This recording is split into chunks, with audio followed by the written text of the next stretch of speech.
doing? I'm Dave, this is Glenn, and we're the NC Beer guys, and this is the NC Beer Buzz. We're at the Birdsong Brewing Company to talk to Chandra Torrence, one of the owners here, to get her take on how things are going in this area. We're here to talk beer. Let's go on inside. So Chandra, we appreciate you being with us today. Can you tell us something about Birdsong Brewing? Absolutely. Birdsong started in December of 2011. So we're fairly new on the scene to Charlotte, but I think the Charlotte beer scene's new. So we're happy to be a part of the latest wave and the recent growth of the industry here. Great.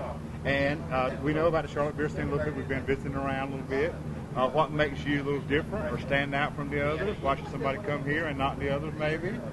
Well, first of all, we like to promote all the breweries in Charlotte. We're big fans of all of them, and we go to them a lot.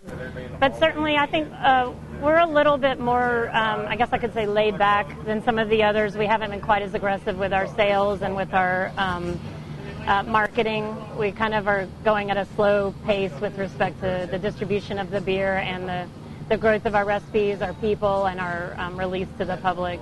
I think we're motivated more towards the beer and being a local partner than we are towards growing some sort of large, successful business. So that kind of translates to that kind of strategy. Sure. And we've seen that a lot of Charlotte is kind of self-contained in their distribution. Are you looking to eventually grow outside of the Charlotte area to distribute statewide? I think we're definitely open to that, especially in the state. Now, we do have an account in Winston. One of our good friends owns a restaurant there, and I got an email from him in week 1 that said, "I want your beer," in capital letters. Great. So we do take some beer up there, and the laws and the logistics facilitate statewide distribution pretty easily. Certainly, we have a lot more growth to do in Charlotte before we target all of that, like buying a truck, for And example. right now, there are places to get your beer in Charlotte other than here at the brew? Sure, we're on tap, I believe, at 49 locations and counting as of this week. Great. Right, and that's without, a really dedicated sales staff. We have one owner, Tara, who's been just doing a lot of the heavy lifting there and visiting places.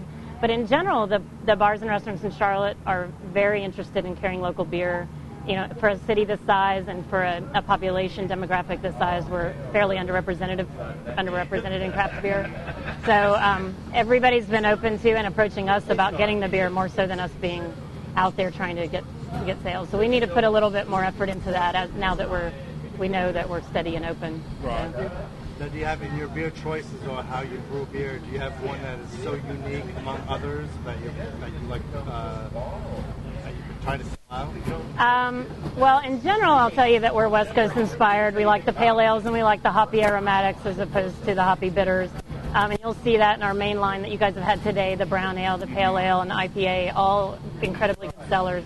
But the brewer might kill me for this, but our jalapeno ale has been... We've heard about it today elsewhere. It has just been amazing as far as reception in the restaurants and reception with the public.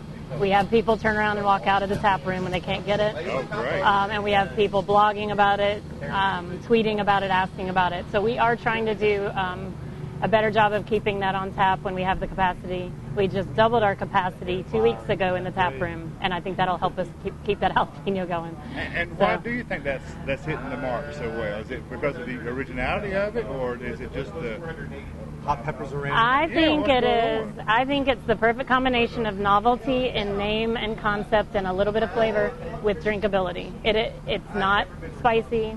The flavor is subtle, but you still get to drink something interesting that you can have several of. And just the number of people that react so positively after that first sip is amazing. So Novelties and names. Where does Birdsong come from? Well, we have a few different answers for that, depending on who asks. Okay. If a Grateful Dead fan asks you, we say yes, it is from that song, because you do not want to tell them no. But That's right. The real story is that our brewer, who is this brilliant 23-year-old talented kid, Plus kid. Yeah, I know. He snores like a bird. And there's a fairly long story that I won't get into where we just some of our owners discovered that in a strange evening. So he tweets like a bird when he snores, and that's where the name came from. And we actually did use that as inspiration for our beer names. So you'll see all of our core beer lines or beer styles are actually named after a song. Oh, okay. So if people local want to find you, you're where and open when, and what do you offer on site here? So here at the Taproom, we always have our main 3 styles. That's our Lazy Bird Brown, our Higher Ground IPA, and our Free Will Pale Ale. And we usually have a Thirsty Thursday pilot batch, and that's something exciting and fun. It usually runs out Thursday night. But we are at 2315 North Davidson in the back of the building by the dumpster. We're a little bit hidden. Right. So come see us. We're open Thursday through Sunday. And we're on, like I said, we're on tap at about 50 locations in Charlotte. So we have an up-to-date list on the website and very much encourage people to go to those locations. Excellent. Great. You have mentioned already about the camaraderie or the stewardship of the Charlotte beer scene. You don't feel like you're in competition so much as you're all in this together. The North Carolina beer scene in general, is there room for all the brewer, is everything, we've got room for everything? I think so. I think if you look at Portland or Asheville and the population density and the number of craft breweries, that answers the question right there.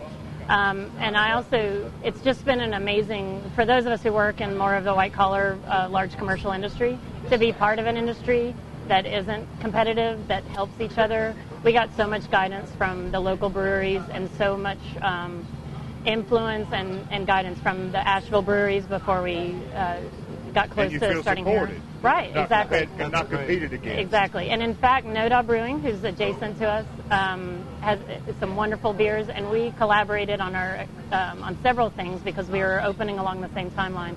And we had our equipment shipped together, and we shared some thoughts about recipes and logistics, and so it's been a great relationship. That's great. Yeah. Sean, we really appreciate you being with us today. We appreciate you hosting us here at Birdsong.